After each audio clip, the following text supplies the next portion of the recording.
오늘 저는 욥기서 23장 10절 말씀을 중심으로 내가 가는 길을 주가 아십니다는 제목으로 말씀 나누겠습니다. 같이 제목을 읽어보실까요? 시작.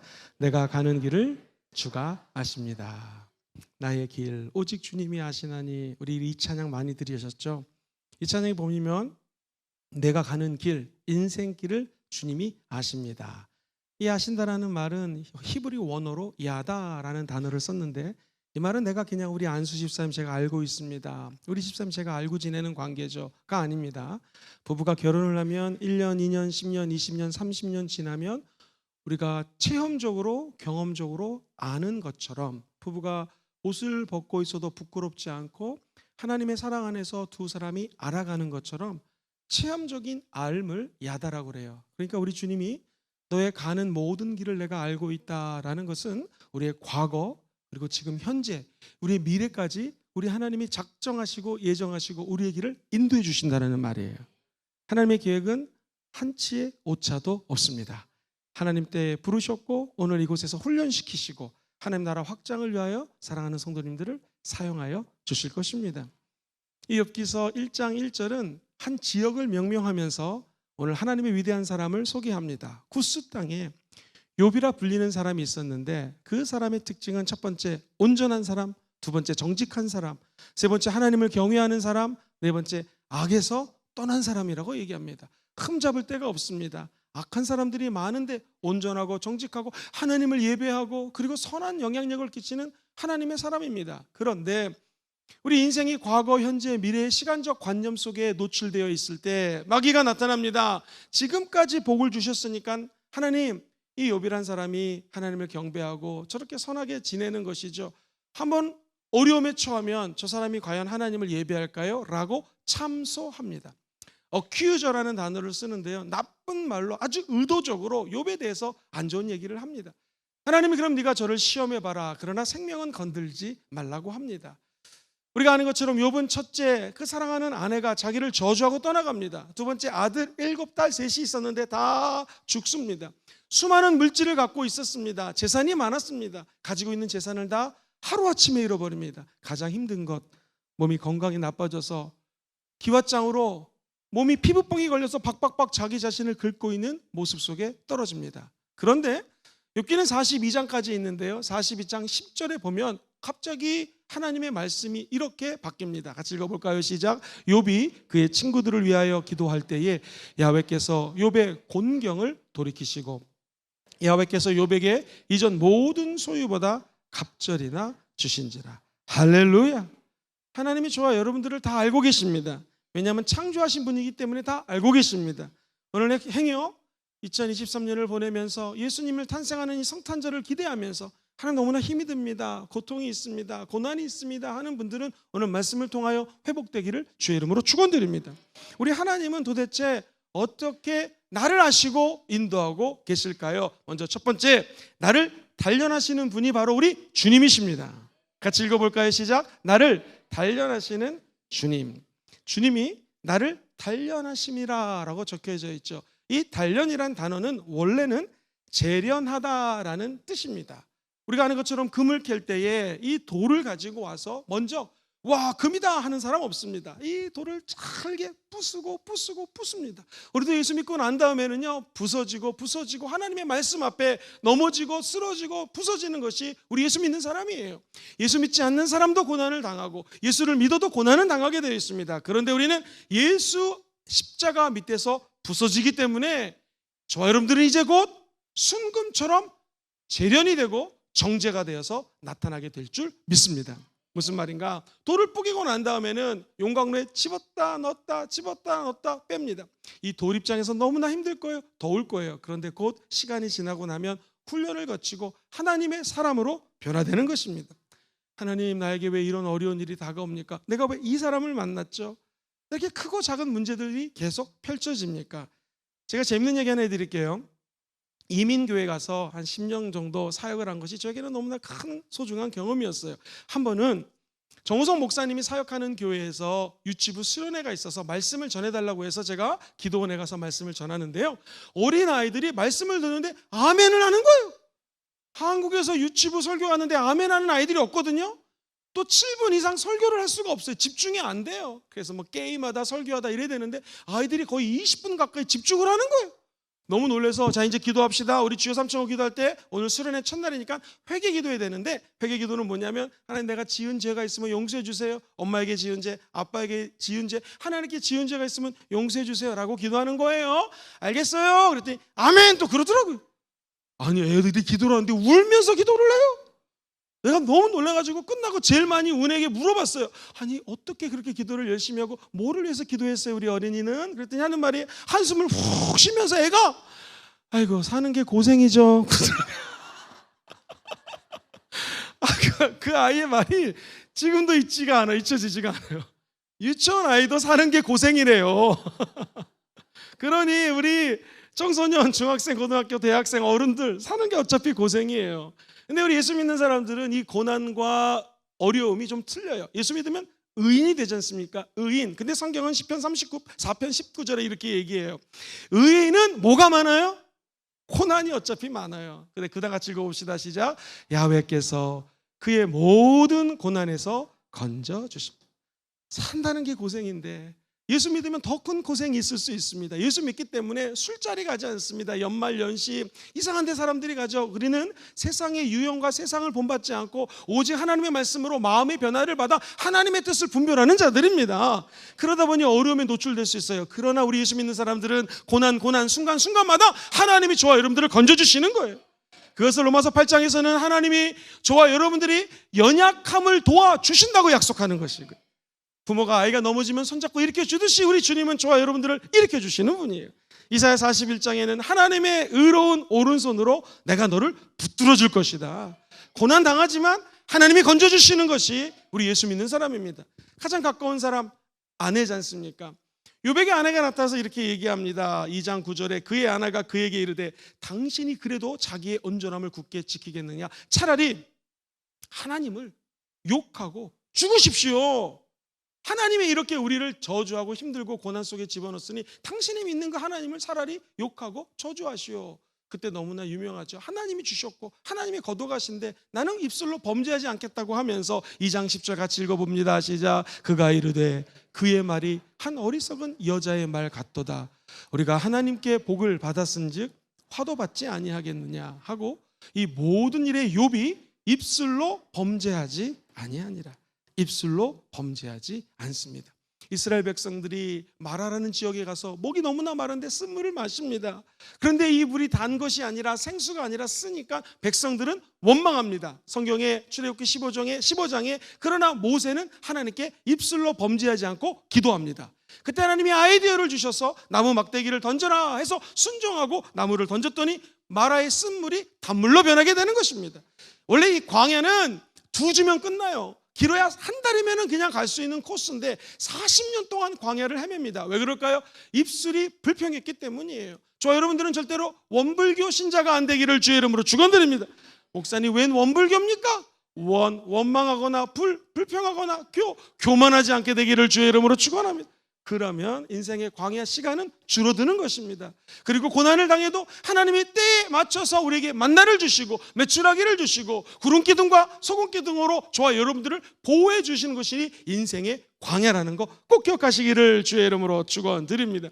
모세를 보세요. 40년 동안 호화로운 삶을 살았습니다. 그러나 인생의 광야에 떨어졌을 때 그는 40년 동안 가난하게 삽니다. 어눌하게 삽니다. 오죽하면 고대 근동의 왕자들은 5개국, 6개국 이상의 말을 하는데 모세가 80세 하나님 부르실 때는 나는 입이 어눌한 사람입니다. 말을 잘 못한다고 이야기를 합니다. 그가 높아졌던 자가 낮아지는 것이 광야입니다. 그런데 하나님은 그때 나타나서 도와주시는 것이고 하나님은 그때 그 사람을 사용하기 시작하는 것입니다. 바라기는 우리의 몸과 마음과 우리의 영혼이 하나님 앞에 낮아지게 되기를 주의 이름으로 소망합니다. 그것이 우리 인생을 단련시키시는 하나님의 뜻이라는 거예요. 주님 나의 길을 주님이 야다 알고 계십니다. 왜냐하면 나를 단련시키시는 주님이라는 것을 내 입술로 선포하는 거예요. 한 어부가 있었습니다. 그가 예수님의 부르심을 받고 삶이 변합니다. 내가 너를 사람을 낚는 어부가 될 것이다. 도대체 저게 무슨 말씀인가? 처음에 이해를 못했습니다. 그러다가 마태복음 16장 가면 주는 그리스도시여 살아계신 하나님의 아들입니다 라는 고백 한 번 잘했다가 바요나 시모나 복이 있다 칭찬받고 천국 열쇠를 줍니다. 그러면서 그의 이름을 베드로 반석으로 바꿉니다. 너 반석 위에다가 사람을 낚아서 교회를 세울 거라고 비전을 줍니다. 그러나 그 베드로도 하나님 앞에, 예수님 앞에 실수를 합니다. 어린 여자아이 앞에 우리 예수님을 3번이나 입술로 부정하죠. 부인하죠. 맨 끝에는 저주하며 부정합니다. 우리 예수님은 다시 나타나서 베드로를 회복시키시죠. 3번, 너 나 사랑하니? 사랑하니? 사랑하니? 내가 주님 사랑하는 거 주님이 아시지 않습니까? 그는 회복되었고 사도행전 2장에 성령의 놀라운 불침례를 받습니다. 그리고 그는 변화돼요. 그가 일어나서 설교하자 순식간에 남자만 3,000명이 예수 믿고 낚여서 사람을 낚는 어부로 하나님께서 그 베드로를 사용하십니다. 그리고 성전 미문가에 앉은 안진뱅에게 함께 기도하자 베드로의 기도를 통하여 안진뱅이가 일어납니다. 할렐루야! 그가 기뻐 하나님을 찬양하며 그 안진뱅이는 또 복음을 증거했기 때문에 정말로 초대교회의 놀라운 역사가, 사람을 낳는 역사, 그리고 교회가 세워지는 역사가 베드로를 통하여 나타나는 것이죠. 무엇을 의미합니까? 사랑하는 성도님들, 우리 모든 인생의 전 과정을 하나님이 디자인하셨어요. 하나님이 설계하셨어요. 사람의 설계나 디자인은 실수가 있을 수 있지만 하나님의 설계나 디자인은 완벽합니다.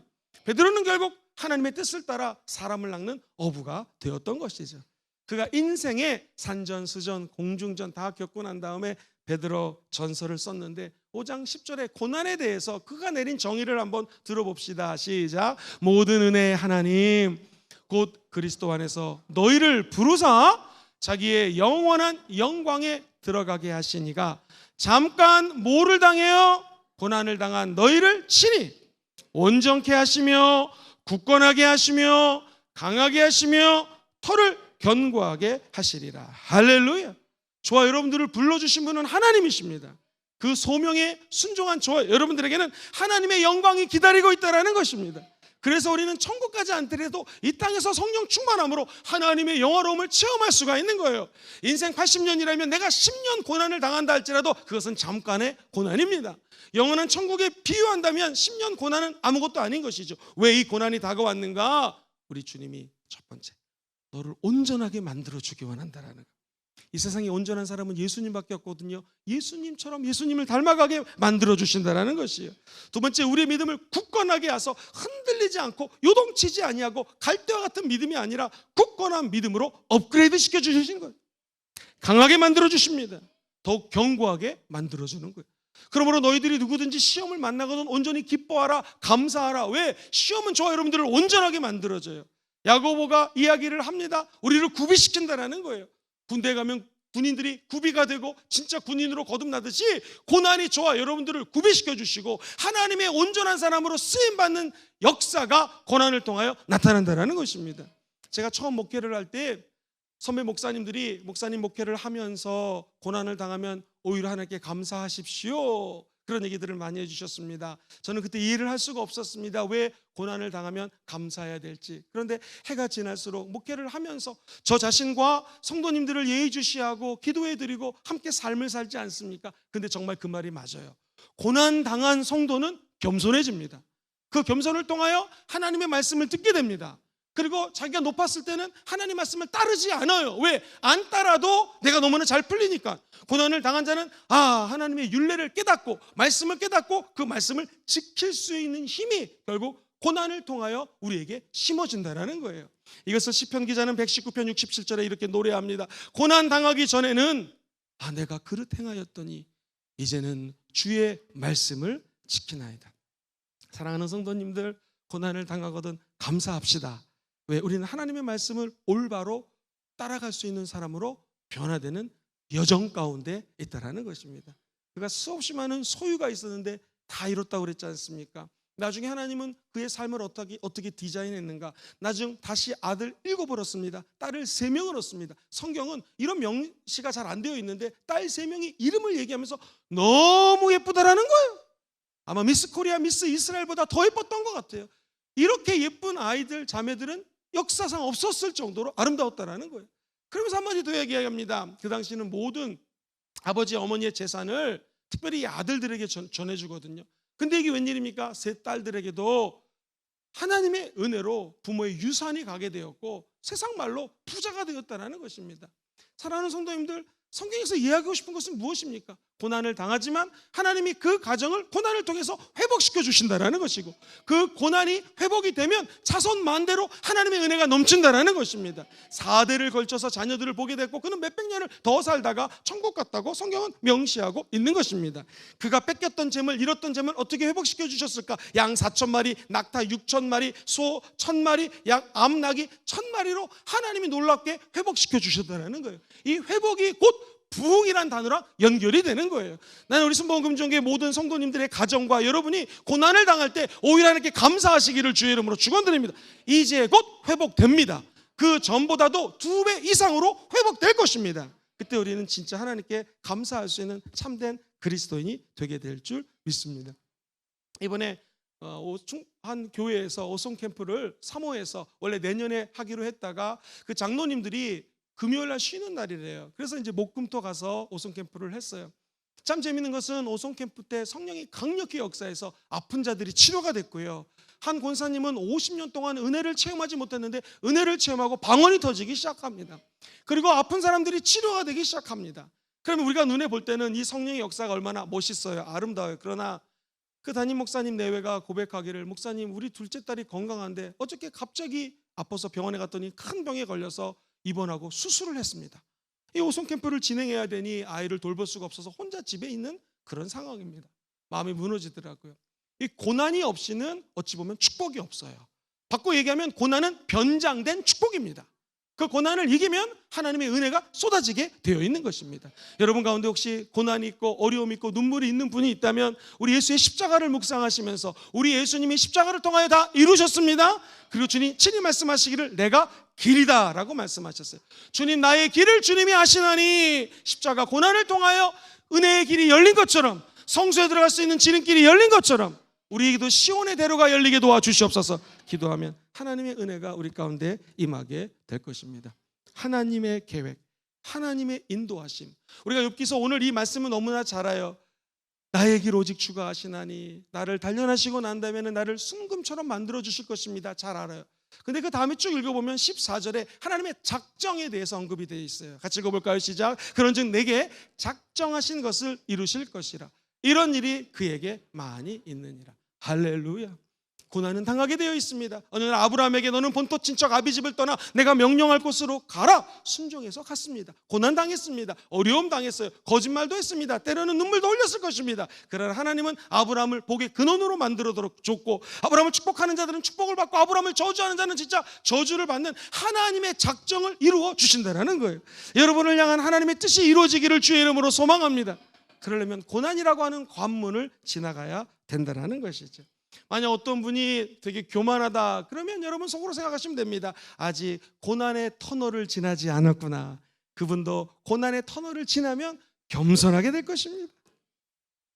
사랑하는 성도님들, 사도 바울은요 하나님이 특별히 불렀어요. 원래 예수 믿는 사람들을 핍박하고 감옥에 가두고 죽이는데 앞섰던 사람이잖아요. 근데 하나님의 비전이 임합니다. 하나님의 꿈이 임합니다. 하나님의 작정, 하나님의 인생 디자인이 펼쳐집니다. 너를 내가 이렇게 사용하기 원한다라고 하는 바울에 대한 인생 사용 설명서를 사도행전 이렇게 표현합니다. 9장 15절로 16절에 보면, 가라, 이 사람은 내가 내 이름을 이방인과 임금들과 이스라엘 자손들에게 전하기 위하여 택한 나의 뭐라고요? 그릇이래요. 그릇. 내가 얘를 지명하여 불렀고 내가 이 바울을 택했다라는 거예요. 그 다음 같이 읽어보죠. 16절 시작. 그가 내 이름을 위하여 얼마나 고단을 받아야 할 것을 내가 그에게 보이리라 하시니. 하나님이 부르시면 고난을 받게 되어 있습니다. 원래 하나님 나를 단련하시고 난 다음에 할 때 이 단련은요 그 사람을 시험해 본다라는 거예요. 테스트한다라는 거예요.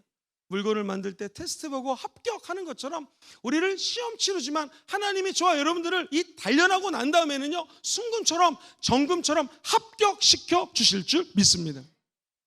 지난 월요일 날 우리 교회 무슨 일이 있었냐면 창립 35주년을 맞이하여 경상남도 경상북도에 계신 모든 순복음 목사님들이 우리 교회 와서 성경 공부했습니다.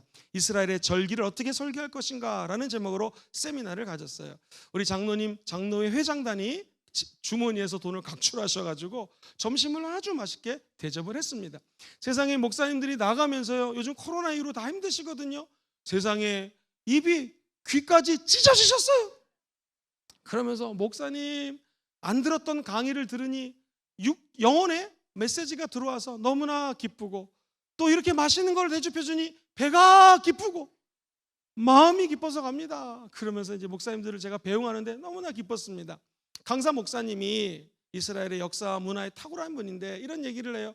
목사님 제 얘기 좀 들어보세요. 네, 제가 많이 세미나를 다녔는데 이렇게 연세 드신 목사님들이 와가지고 세미나를 열심히 듣는 교회나 교단은 없었다라는 거예요. 할렐루야.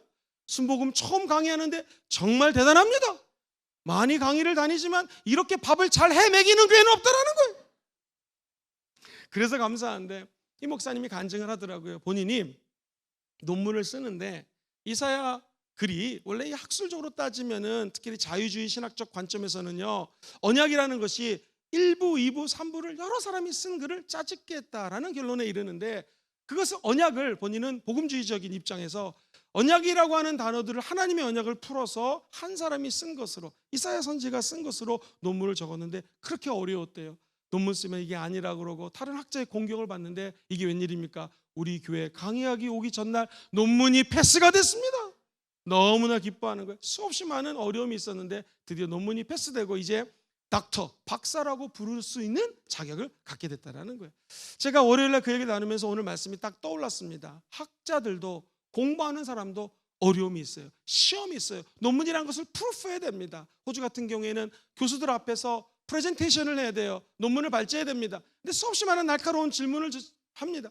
이걸 통과해야지만 학위를 받는 거예요. 마찬가지입니다. 공부도 사업도 목회도 이 모든 것들도 하나님이 우리를 바라보고 계세요. 멀리서도 우리 안고 일어섬을 아시고 마음에 깊은 것도 통촉하고 계시고, 저와 여러분의 말 한마디 행동 하나 눈빛 하나를 주님이 지금 알고 계십니다. 모든 걸 알고 계세요. 내가 너의 가는 길을 알고 있다. 지금 고난을 당했는가? 실망하지 말라라는 거예요. 지금 우리를 단련시키시고 훈련시키고 있다는 것입니다. 이게 지나면 훈련의 결과는 저와 여러분들을 순금처럼 변화시켜 주실 줄 믿습니다. 요셉이라는 어린 소년이 17세에 팔려가서 30살의 총리가 됩니다. 그가 30살의 총리가 되어 인생을 돌이켜보니 지난 13년의 고통과 눈물은 오늘 나를 만들어준 영양분이었다라는 거예요. 그래서 용서할 수 있고 사랑할 수 있게 되었다라는 것이죠. 우리 성도님들도 행여 고난과 훈련 가운데 있다면 오히려 기뻐하시고 감사하십시다. 그러면 어느 날 이 시간을 돌이켜보면 우리를 하나님 손에 빚으시고 만드시고 하나님의 토기장이가 하나님이신데 우리를 하나님의 형상으로 빚으시는 아름다운 시간이 이 고통의 시간이 될 줄 믿습니다. 목사님, 이런 고통, 고난, 훈련의 결과는 무엇입니까? 오늘 큰 두 번째, 우리 주님은요, 한번 저를 따라해 볼까요? 나를 순금처럼 만드시는 주님. 시작. 나를 순금처럼 만드시는 주님.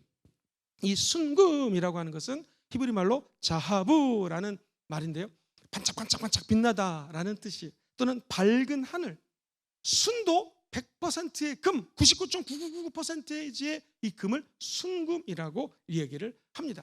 순금을 좋아하시는 분 손 들어보십시오. 할렐루야. 솔직하게 손 들어주셔서 감사합니다. 순금을 싫어하는 사람 손 들어보십시오. 아이고, 한 분 들락말락 하시는데 손 안 든 사람 손 들어보십시오. 순금, 이 말은요, 단순히 진짜 순금이라는 의미도 다 담겨져 있지만 이걸 해석하면 빛나는, 반짝반짝 빛나는 존귀한 인생, 또는 근심이 없는 인생이에요. 훈련을 당하고 고난을 당하는데 내 인생에 근심이 없다고요? 이게 뭐냐면 존재적인 변화예요. 내 삶이 완전히 바뀐 거예요. 마귀의 아들이었다가 하나님의 자녀로 바뀐 거예요. 어둠의 자식이 빛의 자녀로 바뀐 것입니다. 즉 내 존재가 완전히 바뀌어져 가지고 이제 정제된 금, 즉 존재 가치가 완전히 변화가 된 하나님의 사람으로 바뀌었다는 것입니다. 이야, 저 여러분들이 훈련을 하는 목적은 무엇인가? 훈련이 지나면 정죄가 되고 깨끗하게 되어서 순금처럼 변화돼서 존재가 바뀐다는 것입니다. 욥기서 23장 11절을 보면 내 발이 그의 걸음을 바로 따랐다는 거예요. 다시 말해서 이제 변화된 자들은 하나님의 걸음을 바로 따르고 그의 길을 지켜 치우치지 않고 하나님의 길을 걸어가게 된다는 것입니다. 예수님을 믿고 기적이 일어나지만 우리 인생은 계속되는 힘듦과 어려움을 체험할 수가 있어요. 우리 주님이 엄청난 기적을 일으키고 얘들아 저편으로 가자 하고 떠나셨습니다. 우리 주님은 배에서 주무십니다. 웬일입니까? 광풍이 오고 태풍이 와가지고 배에 물이 스며들기 시작합니다. 주님 깨웁니다. 주님이 어찌 된 일입니까? 주님 선생님 우리가 죽게 된 것을 왜 돌아보지 않으십니까? 라고 주님께 질문을 하죠. 그때 우리 주님이 마가복음 4장 40절에 이렇게 대답하십니다. 같이 읽어보죠. 시작. 이에 제자들에게 이르시되 어찌하여 이렇게 무서워하느냐? 너희가 어찌 믿음이 없느냐 하시니. 고난은 우리의 믿음을 업그레이드 시키는 것입니다. 우리의 믿음을 더 자라나게 하는 것입니다. 그래서 전국적으로 흔들리지 않는 믿음 가지고 나아갈 수 있도록 고난을 지나 순금처럼 만들어주시는 것이죠. 제가 재미있는 얘기 하나 해드리겠습니다. 우리 교회를 위해서 서울에 있는 분들이 많이 기도하시고 저 호주에서도 기도를 많이 해주세요. 근데 권사님들이 맨날 기도할 때 순복음 금정교회를 위해서 기도하면 되게 길잖아요. 그래서 어떻게 기도하시냐면 순금교회를 위해서 기도합니다. 앞글자만 따가지고 순금. 우리 교회는 순금 교회입니다. 고난이 있지만 우리의 이 고난의 끝은 참된 순금처럼 존재가 바뀌게 됩니다. 믿음이 자라나게 되어 있습니다. 시편 기자는 37편 5절 6절 이렇게 노래를 하죠. 같이 읽어봅시다. 시작. 너의 길을 야훼께 맡기라. 그를 의지하면 그가 이루시고 너의 의를 빛같이 나타내시며 너의 공의를 정오의 빛같이 하시리로다. 이 말씀 그대로 되기를 주의 이름으로 축원드립니다. 이제 믿음의 사람은 인생길을 가는 이 길이 동굴 안에 들어간 것이 아닙니다. 껌껌하면 우리 동굴로 가다 끝나는 인생이 아니라 믿음의 사람은 이 껌껌한 길이 터널입니다. 터널이 지나면 이제 곧 인생의 광명한 빛을 체험하게 될 것입니다. 욥기서 23장 10절 그러나 이 그러나가 중요합니다. 그러나 앞에서 내가 내 힘을 다하고 부르짖어 기도했는데 모든 것이 내 뜻대로 되지 않았습니다. 그러나 인생을 깨달은 거예요. 산전수전 공중전 겪으면서 그가 깨달은 것은 내가 가는 길을 누가 아셔요? 우리 하나님이 아시나니 그가 나를 단련하시고 난 다음에는 다 같이 시작. 내가 순금같이 되어 나오리라. 할렐루야. 고난의 현장에서 하나님을 섬기고 기도하고 기도했더니 자기 존재가 순금처럼 바뀐다라는 거예요. 이것이 지혜입니다. 그래서 하나님을 따르는 자들은 지혜로울 수밖에 없어요. 고난 가운데서도 하나님이 이 고난 뒤에 숨겨진 놀라운 보배가 감춰 있는 것을 입술로 고백하는 것이 지혜라는 것이죠. 하나님 내 인생을 업그레이드 시켜주시려고 이 고난을 주셨군요. 결국 나는 순금처럼 변하게 될 것입니다. 아니 이 욥이 이 인생의 진리를 깨닫고 난 다음에 42장이 마지막 장인데 5절 이하에 이렇게 고백을 합니다. 같이 읽어볼까요? 시작. 내가 죽게 대하여 귀로 듣기만 하였사오나 이제는 눈으로 주를 배움나이다. 할렐루야. 귀로만 들었던 주님을 내 눈과 눈을 맞대고 볼 수 있어요. 하나님의 면전의식 앞에서 호람되고 하나님의 임재를 체험할 수 있는 사람으로 변화되었다는 것입니다. 구약으로 치면 성막 안에 들어가서 지성소에서 하나님을 얼굴과 얼굴을 맞대는 사람으로 변화되었다는 거예요. 오늘날 이 순복음 금정교회 예배당에 나오셔서 예수 피를 의지하고 성령의 기름 부으심을 사모합니다. 아멘입니까? 말씀으로 충만하고 감사하면 이제 주님의 임재가 이 예배당 가운데 넘치는 거예요. 그래서 주님을 말씀으로 만나고 찬양으로 만나고 기도로 만날 수 있는 사람으로 변화되게 되는 것입니다. 오늘 말씀 끝나고 기도할 때 우리 주님을 귀로만 듣는 자가 아니라 눈으로 보는 욥과 같은 사람들 되기를 주의 이름으로 축원드립니다. 이 벤자민 프랭클린이라고요, 목사님들이 예화에 많이 썼을 거예요. 믿음의 사람이요, 미국의 건국의 아버지라 불리죠. 독립선언의 초안을 작성한 분입니다. 예화가 많아요. 오죽하면 이분은 미국 $100에 자기 얼굴이 드러나 있습니다. 이분이 죽기 전에 이 세 가지를 고백하고 천국 가셨어요. 첫 번째, 인생길이 내 마음대로 되는 게 없었습니다. 두 번째, 내 인생길이 하나님 마음대로 다 하시더라는 것이에요. 세 번째, 그래서 하나님의 뜻을 따르고 하나님의 길을 가는 자들은 성공과 행복이 있다라는 거예요. 잘 들으셔야 돼요. 하나님의 길은 다 내 마음대로 되는 게 아니에요. 하나님이 우리의 길을 인도해 주시는 거예요. 근데 그 길과 하나님의 계획과 하나님의 길을 따르는 자에게는 행복과 성공이 다가온다라는 거예요. 그래서 금정교회 성도님들이 12월 우리 예수님을 기대하시면서 또 2024년 계획을 짜시면서 고난 중에 있는 분들은 결국 하나님의 길로 바꾸고 플랜을 조정하여 그 길을 따라가는 참된 감사의 인생을 사시기를 다시 한번 주의 이름으로 축원드립니다. 율법주의자 같은 인생을 살았던 욥, 한 번도 말씀을 어기지 않았던 욥, 그에게 위기가 다가옵니다. 어려움이 다가옵니다. 친구 3명이 나타났습니다. 그런데 똑같이 네가 율법을 지키지 않으니 이 고난을 당한 거 아니냐, 억울합니다. 율법 안 지킨 게 없습니다. 그가 깨달은 것은 무엇입니까? 아하, 내가 예배당에 나와 예배드리고 헌금 잘하고 예수를 열심히 믿어도 고난이 다가올 수 있다 없다? 있다라는 거예요. 근데 우리 고백은 무엇입니까? 나의 인생길을 우리 주님이 야다 아시나니, 그 다음 같이 뭐예요? 나를 단련하시는 주님. 그러나 우리를 결국에는 순금처럼 만들어실 주님을 믿고 나가시게 되기를 주의 이름으로 축원드립니다. 하나의 예화를 좀 드리면서 말씀을 정리하겠습니다. 미국의 뉴저지에서 큰 산불이 일어났습니다. 이게 만약 산이라면 밑에서 불이 나면 쭉 올라갈 텐데 중간에 농사 짓는 분들이 있었는데 뭘 잘못해가지고 불이 났어요. 그러니까 관광철이고 많은 산을 타는 사람들이 위에 올라가 있는데 중간부터 불이 나서 여기 밑에 있는 사람 다 내려왔는데 산 위에 있는 사람들이 너무너무 어렵습니다. 많은 사람들이 내려가려고 발버둥을 칩니다. 그때 지혜 있는 사람이 나타나서 여러분 글로 가면 죽습니다. 저를 따라서 올라갑시다 그러는 거예요. 실제로 이 사람을 따라 올라간 사람들은 다 살았습니다. 왜냐하면 위로 올라가니까 어디서 불이 났고 상황이 어떤지가 보이더라는 거예요. 그리고 이 시냇가 있죠. 개울이 흐르는데 그 개울물이 보이더라는 거예요. 그래서 이 사람들이 그 물길을 따라서 불이 침범하면 물속으로 들어가고 그 개울길 옆을 따라서 다 내렸더니 전원 살았다라는 것입니다. 내려갔던 사람은 불에 죽었습니다. 사랑하는 성도님들, 우리도 인생을 살다 보면 내가 잘못한 게 아닌데 혹은 내가 죄를 짓고 잘못해서 어려움이 다가올 수가 있습니다. 그때 저와 여러분들은 그 불꽃, 그 화마를 보지 마시고 위로 올라가시기를 주의 이름으로 축원드립니다. 이 올라가는 게 예배드리는 거예요. 하나님 보좌 우편에 계신 예수님을 만납시다. 그럼 우리 인생길이 다시 보이게 될 것입니다. 생수의 강이 흘러넘치는 길이 보이게 될 것입니다. 시온의 대로가 열립니다. 나의 길 오직 주님이 아시나니. 우리를 단련하시고 난 다음에는 우리 사랑하는 성도님들 눈물 흘리고 어렵지만 우리를 정금처럼 순금처럼 만들어 주실 것입니다. 절대로 하나님을 향한 믿음 흔들리지 마시고 이 믿음의 여정을 성령 하나님의 손을 붙드시고 저 높은 곳으로 올라가 예배하시고 길을 발견하시게 되기를 주의 이름으로 축원드립니다.